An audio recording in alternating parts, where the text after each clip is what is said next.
ధ్యానం వందే శంభౌమాపతిం సురగురుం వందే జగత్కారణం వందే పన్నగభూషణం మృగధరం వందే పశూనాం పతిం వందే సూర్యశశాంగవహ్నినయనం వందే ముకుందప్రియం వందే భక్తజనాశ్రయం చ వరదం వందే శివం శంకరం. శ్రీమాత్రే నమః. శ్రీ గురుభ్యో నమః. ఇప్పుడు సింహరాశి వారికి ఈ మార్చి మాసం ఎట్లా ఉందో చూద్దాం. ప్రధానంగా సింహరాశి వాళ్ళకి అనుకోని ఖర్చులు నెత్తి మీద పడబోతూ ఉన్నాయి. మరి ఇక్కడి నుంచి శని అష్టమ స్థానంలోకి వచ్చాడు.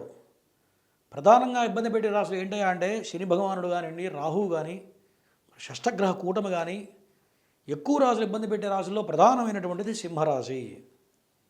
మరి ఇంతకాలం సింహరాశి వాళ్ళకి తిరుగులేని పరిస్థితులు సంభవించినాయి. మరి రాజకీయ రంగంలో ఉన్న వాళ్ళు గట్టిగా సంపాదించుంటారు. మరి వ్యాపారం చేసేవాళ్ళు కానివ్వండి, ఇప్పటివరకు మీరు ఏది పట్టుకున్నా బంగారంలాగా నడిచి ఉంటుంది సింహరాశి వాళ్ళకి. కానీ ఇక్కడి నుంచి రాబోయే కాలం 2.5 సంవత్సరాలు 2.5 years మాత్రం చాలా జాగ్రత్తగా ఉండాలి. ఇది ప్రధానమైన సూచన. ఎటువంటి జాగ్రత్తలు ఉండాలంటే, నన్ను అడిగితే కొత్త ప్రయత్నాలు చేయకుండా, కొత్త వ్యాపారాలు చేయకుండా, ఎటువంటి పోకడలు పోకుండా, ఇప్పటివరకు మీరు ఏదైతే ధనం సంపాదించారో, ఎంతైతే కూడబెట్టారో దాన్ని జాగ్రత్తగా దాచుకుంటే కనుక మీరు కింగ్ అవుతారు ఖచ్చితంగా. అంటే ఇప్పుడు కాదు అని కాదు, సింహరాశే చాలా పవర్ఫుల్. కానీ ఇప్పుడు తీసుకునే నిర్ణయాల వల్ల, ఈ మార్చి మాసంలో తీసుకునే నిర్ణయాల వల్ల మీరు ఎంతైతే సంపాదించారో, మీ జీవితకాలంలో ఎంత ఉచ్చస్థితికి అయితే వెళ్ళారో, రాబోయే 2 ఏళ్లలో మొత్తం నష్టపోయే అవకాశాలు బలంగా కనపడుతున్నాయి. దీంట్లో సందేహం లేదు. కాబట్టి మరి ప్రశాంతంగా ఉన్నదాన్ని దాచుకొని తిండి బట్ట గడిస్తే చాలని అనుకోని కనుక ఫిక్స్ అయ్యి కనుక ముందుకెళితే సింహరాశి వాళ్ళకి రాబోయే కాలం అనుకూలంగా ఉంది. అది కాకుండా మరి ఎక్కడ కొత్త కొత్త ఆలోచనలు వస్తాయి. ఎందుకంటే టైం బాగుండినప్పుడే కొత్త ఆలోచన వస్తుంది. ఏదో వ్యాపారం చేద్దామనో, అది ఎవడో డబ్బులు ఇద్దామనో, లేదా కూడా మన స్నేహితుడు బాగా ఇబ్బంది పడుతున్నాడు, వాడికి షూరిటీ సిగ్నేచర్ పెట్టడమో, ఇట్లా పెట్టడం వల్ల, ఇటువంటి ఖర్చులు చేయడం వల్ల ₹1 కూడా మిగలదు. మొత్తం ధనం వేస్ట్గా ఖర్చు అయిపోతుంది. మరి షూరిటీ సిగ్నేచర్స్ అనేవి ఎవరికి షూరిటీ ఇవ్వకూడదు. సింహరాశి వాళ్ళు షూరిటీ సిగ్నేచర్స్ అనేవి ఎవరికీ పెట్టకూడదు. ఎంత నమ్మకస్తులైనా, సొంత వాళ్ళైనా, అన్నదమ్ములైనా, ఎంత ప్రాణ స్నేహితులైనా సరే, మీరు కనుక ఈ మాసం నుంచి ఇక్కడి నుంచి రాబోయే కాలం కనుక సంతకాలు పెట్టినట్లయితే, మీరు ఎవరైతే నమ్మి సంతకం పెట్టి మోసపోతారో ఖచ్చితంగా వాళ్ళు ₹1 కూడా కట్టరు. మొత్తం మీ నెత్తి మీద పడే అవకాశాలు ఉన్నాయి. మీరే కట్టాలి. కాబట్టి ఎట్టి పరిస్థితుల్లో కూడా ఎవరిని నమ్మి మోసపోకూడదు. ఇది ఖచ్చితంగా గట్టిగా చెప్పదగ్గ సూచన. ఒకవేళ కనుక చేసినట్లయితే మొత్తం మీ నెత్తి మీద పడతాయి. కాబట్టి చాలా జాగ్రత్త అవసరం సింహరాశి వాళ్ళకి. అట్లాగే ఈ మార్చి నెల రోజులు కూడా కొంత వ్యతిరేకంగా ఉంది.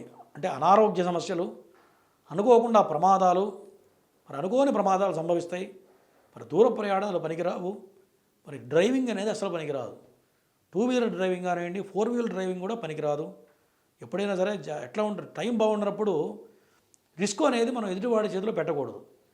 ఇప్పుడు మన ప్రాణం మనమే, ఎవడి ప్రాణం వాడికి గొప్పగా ఇది కాబట్టి, ఎవరి జాగ్రత్త వాళ్ళకి అవసరం కాబట్టి, ఎవరిని నమ్మి వేరే వాడి బండ్లు ఎక్కడం, మరి వేరే వాళ్ళకి వెహికల్స్ ఇవ్వడం అనేది పనికిరాదు. ప్రధానంగా చెప్పదగ్గ సూచన, నమ్మి ఎవరికైనా వాహనం ఇచ్చినట్లయితే వాహన నష్టాలు, వాహన ప్రమాదాలు, లేనిపోని కేసుల్లో ఇరుక్కుండే అవకాశాలు ఈ మార్చి మాసంలో కనపడబోతూ ఉన్నాయి. ఎందుకంటే షష్టగ్రహ కూటమి కూడా అష్టమ స్థానంలో ఏర్పడబోతుంది. దాంతోపాటు శని భగవానుడు వస్తున్నాడు. శని, రవి, ఇట్లా రాహువు, ఇట్లా ఈ 3 గ్రహాల కలయిక వల్ల రకరకాల ఇబ్బందులు వస్తాయి. కాబట్టి ఈ విషయంలో చాలా జాగ్రత్త అవసరం సింహరాశి వాళ్ళకి.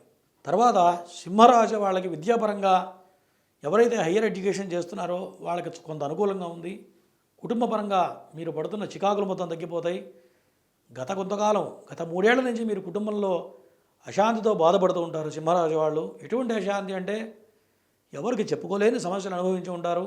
మరి ఈ మార్చి మాసంలో అటువంటి ఇబ్బందులను కూడా తొలగిపోయి ప్రశాంతమైనటువంటి సమయం రాబోతుంది సింహరాశి వాళ్ళకి. అంటే కుటుంబపరంగా ప్రశాంతత వస్తుంది. కానీ మీరు చేతులారా చెడగొట్టుకోకుండా ఉండాలి. కాబట్టి కొంత ప్రశాంతత ఏర్పడుతుంది. అయితే ధన విషయంలో మాత్రం కొంత జాగ్రత్త అవసరం ఈ యొక్క సింహరాశి వాళ్ళకి. తర్వాత సంతానపరంగా కొంత అనుకూలంగా ఉంది సింహరాశి వాళ్ళకి. మరి భార్యకి కొన్ని అనారోగ్య సమస్యలు సూచిస్తూ ఉన్నాయి. ఖచ్చితంగా భార్యకి కొంత అనుకోని విధంగా మరి మెడికల్ ఎక్స్పెన్సెస్ అన్ని ఖర్చు అవుతాయి ఈ మాసంలో. కాబట్టి ఆ విషయంలో కొంత జాగ్రత్త అవసరం. ఆరోగ్యపరంగా జాగ్రత్త ఉండటం అనేది చెప్పదగ్గ సూచన సింహరాశి వాళ్ళకి.